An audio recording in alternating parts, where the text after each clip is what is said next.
पालकमंत्री शंभूराज देसाई यांच्या मतदारसंघात पाटण येथे आज भाजपच्या उमेदवार उदयनराजे भोसले यांचा आज मेळावा संपन्न झाला। लोकसभेच्या निवडणुकीला उदयनराजे म्हणजेच मी शंभूराज देसाई समजून भरघोस मतांनी निवडून द्या, असं पालकमंत्री शंभूराज देसाई भाषणावेळी म्हणाले। पाटण विधानसभा मतदारसंघ डेबेवाडी विभागात महायुतीचा जाहीर मेळावा मोठ्या उत्साहात संपन्न झाला।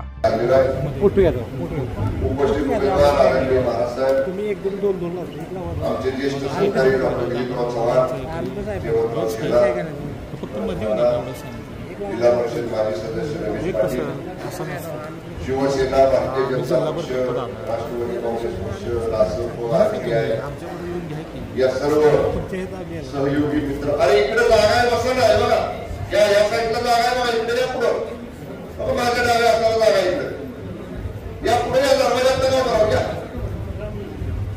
या महायुतीचे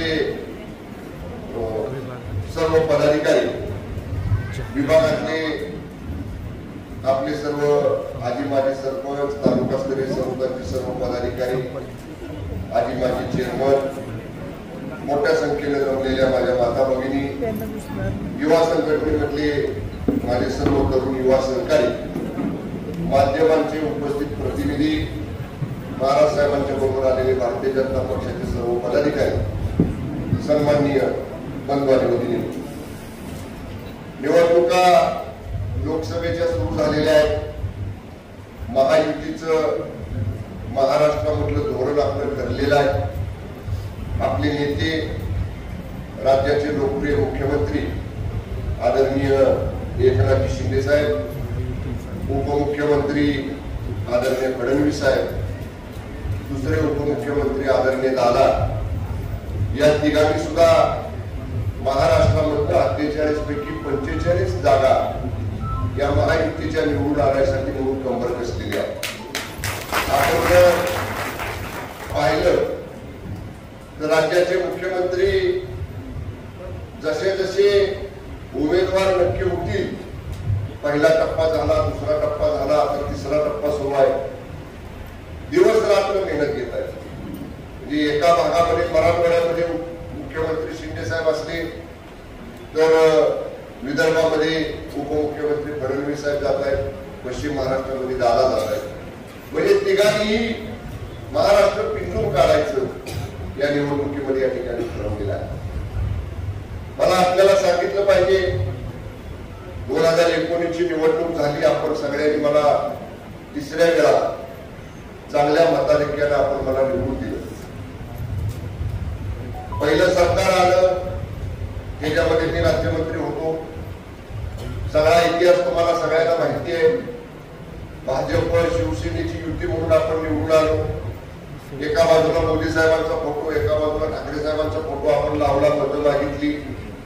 आपल्याला जिथं शिवसेनेचा मी आमदार निवडून आलो, तिथं भाजपच्या लोकांनी आपल्याला मतदान केलं होतं। जिथं भाजपचे आमदार निवडून आले, तिथं आपल्या शिवसेनेच्या लोकांनी त्यांना मतदान केलं होतं। पण सरकार करताना नेमकं ज्यांच्या विरुद्ध आपण लढलो, ज्यांचा पराभव करून आपण निवडून आलो, त्यांच्याच बरोबर त्यावेळेचे आमच्या नेत्यांनी सरकार केलं। आता नेत्यांचा आदेश होता, पक्षप्रमुखांचा आदेश होता, आपण सगळ्यांनी तो मानला, तुम्ही मानला, तसा मी मानला। पण त्या 2-2.5 वर्षामध्ये ज्या गतीने विकास व्हायला पाहिजे होता, कामं व्हायला पाहिजे होती, मंत्री असून सुद्धा आम्हाला ती कामं करता आली नाही। आम्ही बोलायचा प्रयत्न केला, आमच्या नेत्याला सांगायचा प्रयत्न केला की बाबा हे होत नाही शक्य। जसा शिवसेनेच्या आमदारांना निधी मिळाला पाहिजे, आमदार राहू दे बाजूला, राज्यमंत्री मी होतो, पण राज्यमंत्र्यांना सुद्धा म्हणावा असा निधी आम्हाला मिळत नाही। ह्या तक्रारी आम्ही 2 वर्ष करत होतो। कोविडचं कारण सांगितलं, अनेक गोष्टी घडल्या, आता त्या पाठीमागच्या इतिहासामध्ये मी जात नाही। माननीय शिंदे साहेबांच्या नेतृत्वाखाली आम्ही परत एकदा शिवसेना भाजप युती करायचा निर्णय घेतला। युती आम्ही परत पुनरुज्जीवित केली। 40 आमदारांनी आम्ही एक भूमिका स्वीकारली। आज ठीक आहे, मी मोठ्या सभेमध्ये त्याचा उल्लेख करेन, पण ठीक आहे, आम्हाला म्हणतात हे 40 गद्दार आहेत, 50 खोके घेतले आणि ह्यांनी पक्ष फोडला।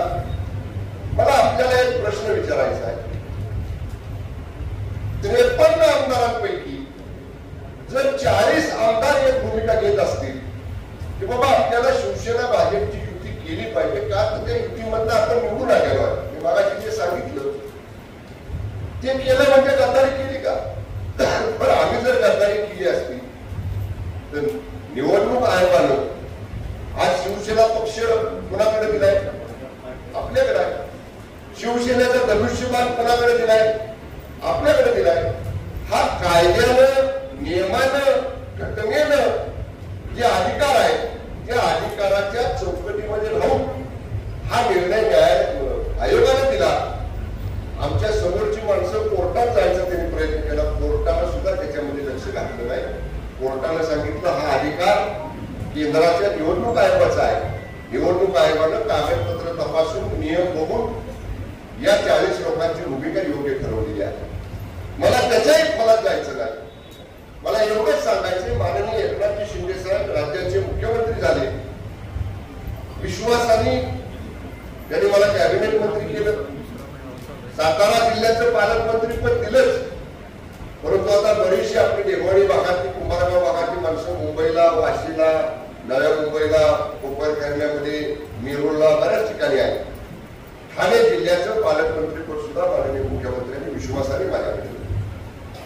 आणि मग ही जबाबदारी देताना कालच्या लोकसभेच्या निवडणुकीला आदरणीय महाराज साहेबांचा ज्यावेळी उमेदवारी अर्ज आम्ही भरला त्या दिवशी महाराज साहेबांचा अर्ज भरून झाल्यानंतर माननीय मुख्यमंत्री महोदयांनी मला सांगितले की शंभूराज तुम्ही सातारचे पालकमंत्री आहे आणि उदयनराजे भोसले प्रचंड मतानं निवडून आले पाहिजे, ही जबाबदारी तुमच्यावर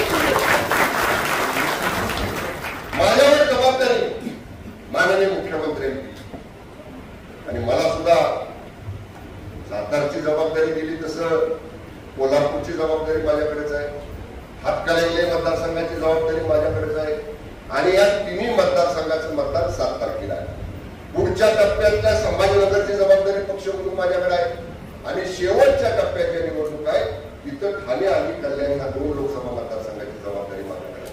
म्हणजे 3 आणि 2 5 आणि 1 6 16 जागी शिवसेना लढती आहे. 6 लोकसभा मतदारसंघांची विश्वासानं माननीय मुख्यमंत्र्यांनी मंत्री म्हणून या ठिकाणी माझ्याकडे जबाबदारी.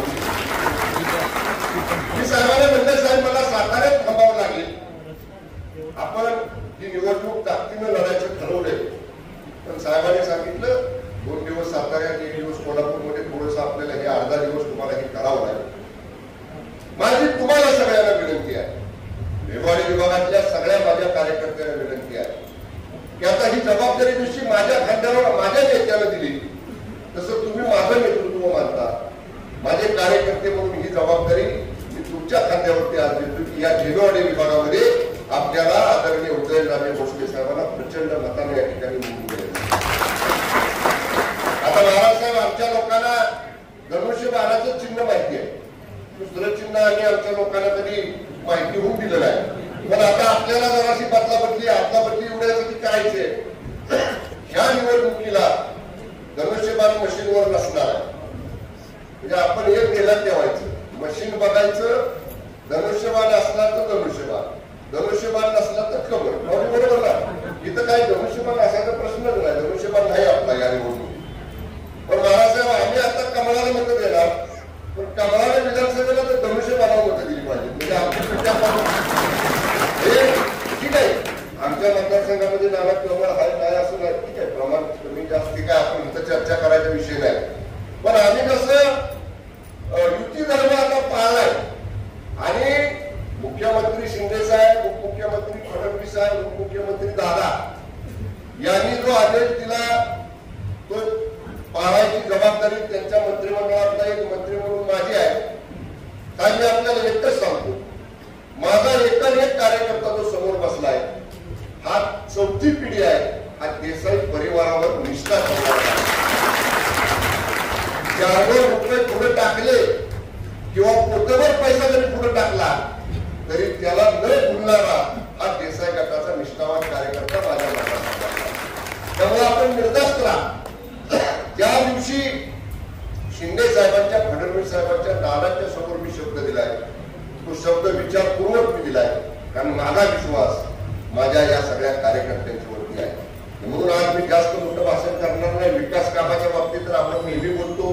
अनेक वेळा तुम्ही येता, बघता, सांगता, मागितलेलं एक विकासाचं काम देण्याचा प्रयत्न आमदार सरपंचाने बरोबर आहे का दिले, तुम्हाला दिले, त्यांना पण देऊ की सरपंच पडत असले दिले सगळ्यांना विकासाच्या कामाबाबतीत ठीक आहे. एका दुसरं काम माझं राहिलं असं त्याच्याबद्दल ते पण आपण देऊ. पण आज वेळ आहे की आपल्या नेत्याचा शब्द खाली पडू द्यायचा नाही. जसं माझ्यावरती ती जबाबदारी आहे, माझ्या नेत्याने मला शब्द टाकलाय तो खाली पडू द्यायचा नाही, ही माझी जशी जबाबदारी आहे तशी आज तुमची सगळ्यांची जबाबदारी आहे की तुमच्या नेत्याने तुम्हाला शब्द टाकलाय तो शब्द खाली पडू द्यायचा नाही. भरभरून पेट्या या कमळाच्या चिन्हावरच्याच आपल्या भागात या ठिकाणी असल्या पाहिजे एवढीच या ठिकाणी आपल्याला मी विनंती करतो. पदाधिकारी बूथवरचं नियोजन आपापल्या ठिकाणी गावामध्ये येऊन करतील, तसं माझ्या विधानसभेला आपण करतो तसं नियोजन हे सगळे पदाधिकारी आपापल्या भागामध्ये करतील.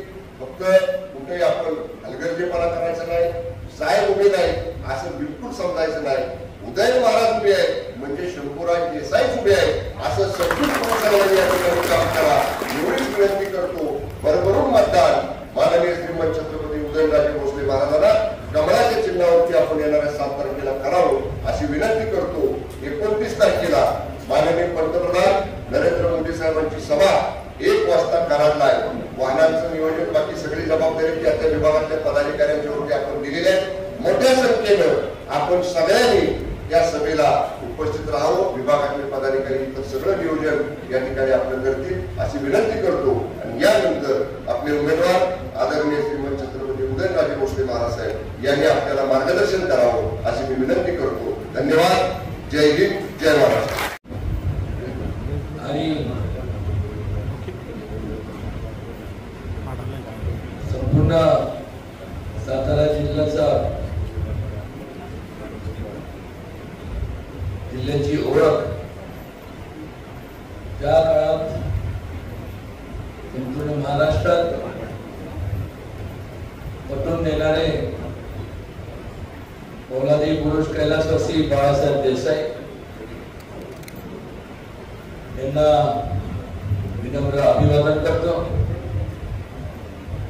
आज या ठिकाणी व्यासपीठावरती उपस्थित असलेले आमचे मित्र आणि या भागाचे कार्यक्षम कार्यरत असे आमदार नामदार शंभूराज देसाई, माझे मित्र आणि कैलासवासी अण्णासाहेब पाटलांचे चिरंजीव रमेश पाटील, भरत नाना पाटील, डॉक्टर दिलीपराव चव्हाण, दीपक महाडिक, कविताताई कचरे, रणजित पाटील या व्यासपीठावरती उपस्थित असंख्य मान्यवर आणि माझ्या समोर उपस्थित आपण सर्व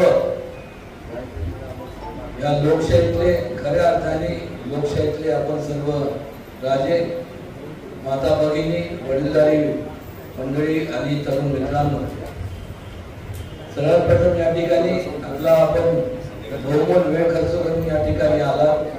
शंभूराज देसाई आमच्या विनंतीला मान देऊन आला त्याबद्दल मी आमच्या दोघांच्या वतीने आपलं स्वागत करतो आणि आपला बहुमोल वेळ खर्च करून आल्याबद्दल आपले आभारी मानतो. बारकाईने शंभूराज देसाई ज्यावेळेस त्यांचं मनोगत व्यक्त करत होते मी बारकाईने पाहत होतो, ऐकत होतो. नाव ठेवणं सोपं असतं.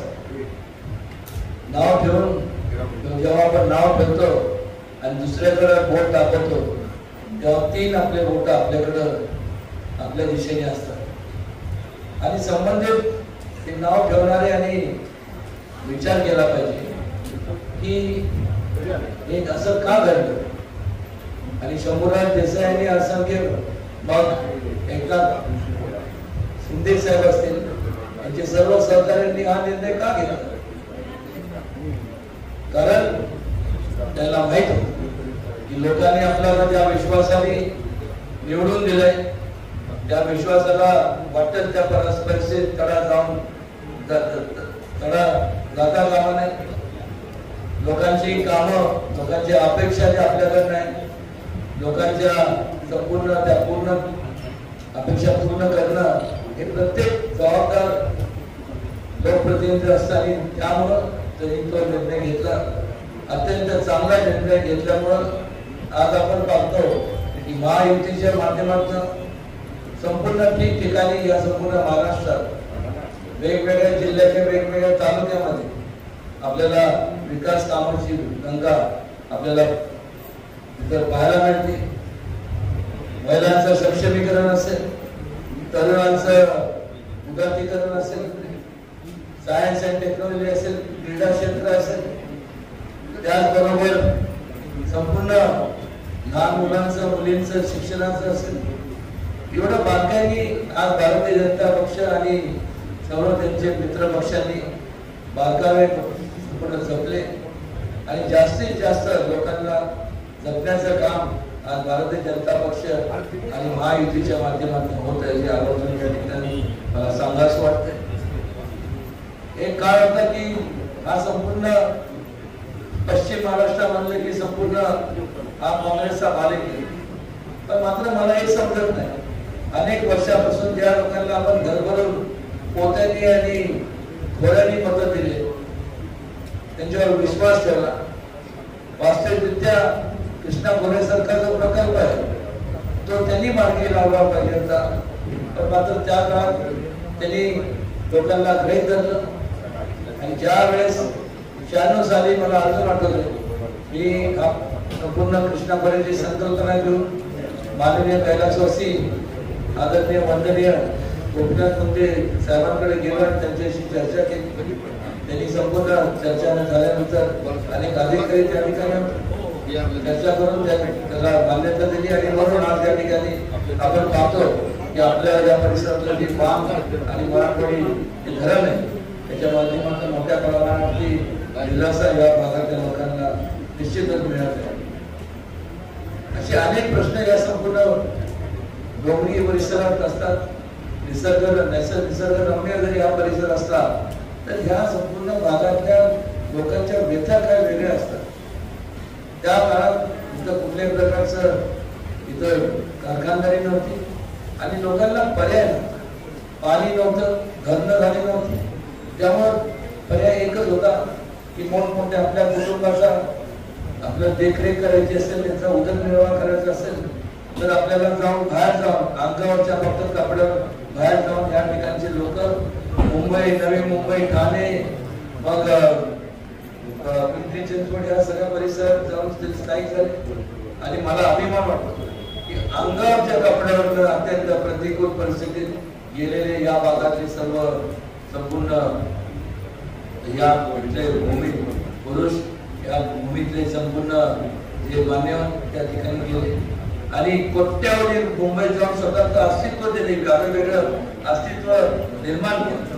मोठमोठ्या संस्था कोट्यावधी रुपयाची तिथं ज्याच्या माध्यमातून उलाढाल होती, त्या अशा मोठ्या संस्था अनेक संस्था मुंबईसारख्या ठिकाणी त्या ठिकाणी उभ्या केल्या. पण शेवटी या भागातले लोक जे आहेत त्या बाहेर परिसर असेल वेगवेगळे खोरे या ठिकाणी असेल, देवेवाडी खोऱ्याच्या बाबतीत बोलायचं की या ठिकाणी जे तरुण आहेत त्या तरुणच्या हाताला काम याच परिसरात मिळालं पाहिजे आणि त्याकरता टुरिझम पर्यटक ज्याला म्हणतो मोठमोठ्या या देशातले जर राज्य बघितले तर बऱ्याचशा राज्यांचं संपूर्ण अर्थव्यवस्था या संपूर्ण अर्थव्यवस्था पर्यटनावरती अवलंबून असते.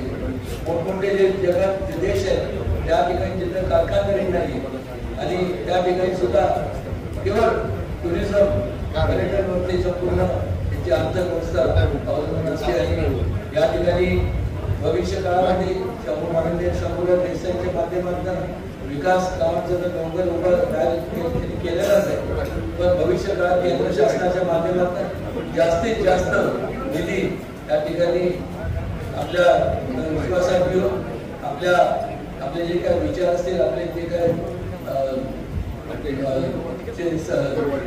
मुद्दे असतील त्या संपूर्ण ज्या भागाच्या डेव्हलपमेंटच्या हिशोबाने ते विचारात घेऊन शंभूराज देसाई असतील, रमेश पाटील असेल, त्याचबरोबर भरत पाटील आणि संपूर्ण जे मान्यवर त्या संधीला त्यांच्याशी चर्चा करून त्या भागात जास्तीत जास्त रोजगार कसा उपलब्ध होईल याकरता आम्ही प्रयत्नशील राहू यावरून या ठिकाणी मला सांगावंसं वाटतं. आणि त्याचबरोबर या ठिकाणी नुकतंच येत असताना मी नवे माझे मित्र रमेश पाटलांशी चर्चा करत होतो. देवीवाडीची जो बाजारपेठेचा जो प्रश्न आहे ते चांगल्या प्रकारे त्या ठिकाणी त्याचं सुद्धा नियोजन केलं जाईल एवढं या प्रसंगी मला सांगावंसं वाटतं. आणि ते निश्चितपणे झालेलं पुढच्या वेळेस आपल्याला पाहायला मिळेल. असे असंख्य जे प्रश्न आहेत ते आपल्याला मार्गी लावण्याकरता कधी प्रश्न मार्गी लागतात ज्यावेळेस एक स्थिर सरकार असतं. आणि स्थिर सरकार केव्हा असतं केव्हा होतं त्यावेळेस त्या स्थिर सरकारचे जे घटक पक्ष असतात आणि संपूर्ण त्यातले जे संपूर्ण घटक पक्ष आणि संघटना असतात त्या संघटना जेव्हा आणि पक्ष तेव्हा विचाराने एकत्र येतात. एका विकासाचा ध्यास घेऊन एका प्रगतीच्या विचारांनी जेव्हा एकत्र येतात त्यावेळेस ते कायमस्वरूपी एकत्र राहतात. एक स्थिरता निर्माण होती आणि जेव्हा स्थिरता असते तिथंच प्रगती नांदते हे आपण सगळ्यांनी जाणून घ्या. या उलट जर आपण महाविकास आघाडी जर पाहिलं तर काँग्रेस आणि त्यांचे जे मित्र पक्ष असतील त्यांच्या बाबतीत काय बोलायचं एवढा विस्कळीतपणा त्यांच्यातच कोणाचं ताळमेळ आणि त्यामुळं असा विस्कळीतपणा ज्यावेळेस असतो त्यावेळेस आपण समजून घ्यायचं हे लोक संपूर्ण जे एकत्र आले ते फक्त एकच उद्दिष्ट माझ्यासमोर आले ते म्हणजे आपला स्वतःचा स्वार्थ. याचा स्वार्थ काय की वाटेल त्या परिस्थितीत काम न करता लोकांचे जे काय प्रश्न न सोडवता लोकांच्या पुढे समोर जायचं आणि वाटेल त्या परिस्थितीत भूलतापा मारायच्या आणि आपलं सत्ता हस्तगत करायचं. तर असं होणार गेले स्वातंत्र्य मिळाल्यानंतरचा काळ जर पाहिला तर जवळपास 50-55 वर्षाचा काळ भेटला. त्या 50-55 वर्षाच्या काळामध्ये झालं काय तर घोषणा झाल्या. काय घोषणा झाल्या? घोषणा चालल्या निश्चित गरीबी हटाओ देश बचाओ जय जवान जय किसान.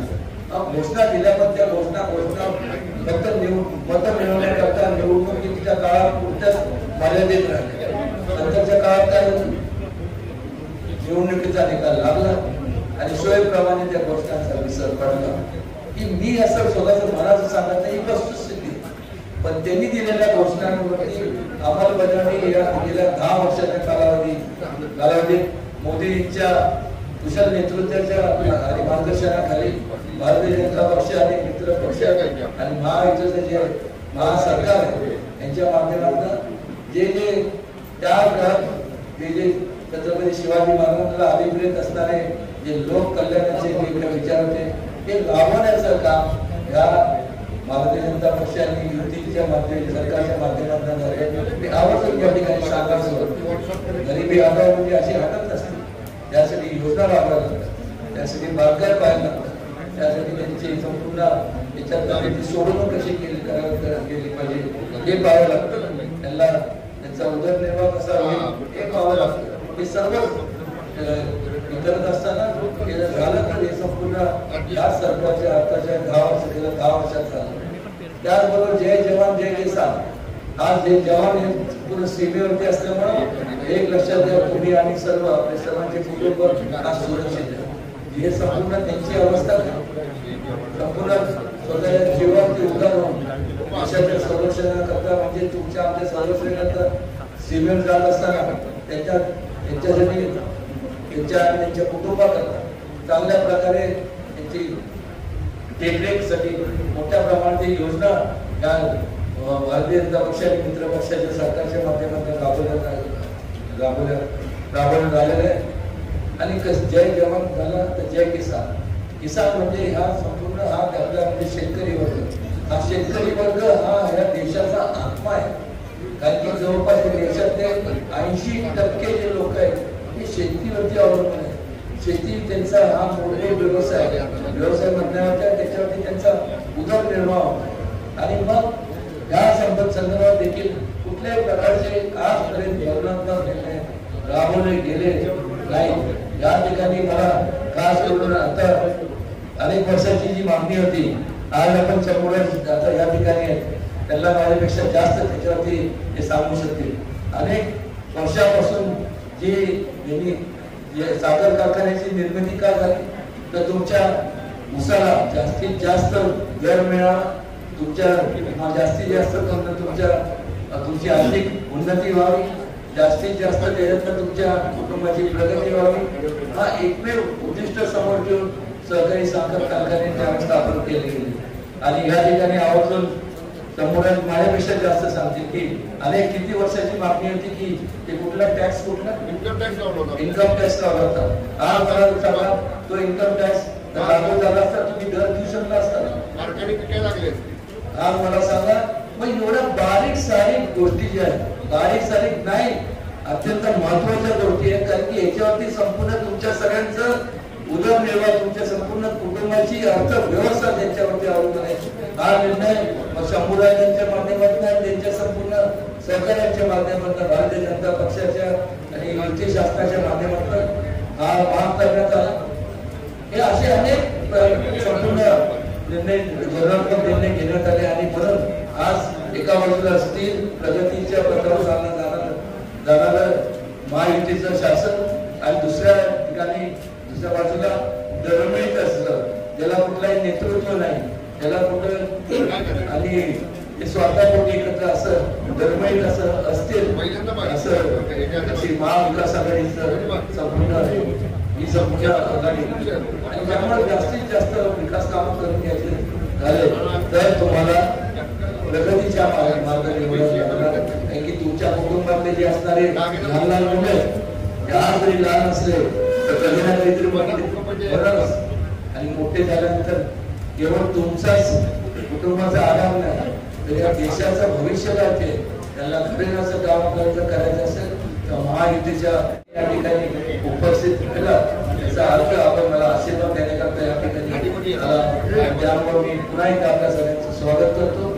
आपले मनापासून मी आभार मानतो आणि ईश्वराची प्रार्थना करतो की जास्तीत जास्त आपल्या जे तरुण कुटुंबातल्या जे तरुण मुलांची चांगल्या भागात एवढी भागाने त्या सगळ्यांनी मागावी की अक्षरशः असं अभिमानाने वाटलं पाहिजे की हे आमच्या भागातले तरुण उद्योजक झाले तर कोणी मोठ्या प्रमाणात शेती करते तर मोठ्या वेगवेगळ्या व्यवसायामध्ये त्यांनी उच्चार घातला आणि त्यामुळं हे सर्व करत असताना आदरणीय माननीय आमचे मित्र शंभूराज देसाई मी आमच्या कर्तव्य निभवण्यात कमी पडणार नाही हे पुन्हा एकदा या ठिकाणी मी सांगतो आणि आपली रजा घेतो. जय हिंद, जय महाराष्ट्र.